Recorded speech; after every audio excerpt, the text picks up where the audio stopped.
আজকে আমাদের মাছ ধরা অভিজ্ঞতা। এখানে এই টোপটা গেঁথে ভালো করে দেবো, বেশ বড় বড় কাঁটা আছে, এতে মাছ মানে খেলে আর সে পালাতে পারবে না অত সহজে। এই ফেলে দিলাম। আর খুবই ভালো লাগলো মাছ ধরে। তা আপনারাও দেখুন কেমন মাছ ধরা হলো আমাদের। একটা মাছ হয়েছে, তুলবার চেষ্টা করছি সেটাকে। এটা হচ্ছে একটু বড় সাইজের পোনা মাছ, যেটা খাবার যোগ্য হয়ে গেছে।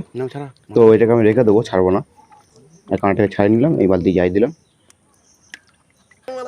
এরপর আর একটা এখন হয়েছে, এটাও ঠিক সাইজের একটা পোনা মাছই হয়েছে। এটাও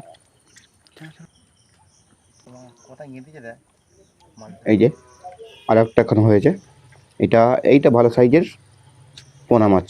এইটা ভালো সাইজ হয়ে গেছে খাওয়ার জন্য। এই যে 3টে মাছ হয়েছে, বিশাল রক্ত বেরোচ্ছে মাছের এখানে। আর একটা ধরেছে এখানে। তা কেমন লাগলো আজকে এই মাছের ভিডিও? ভালো লাগলে লাইক করুন, শেয়ার করুন।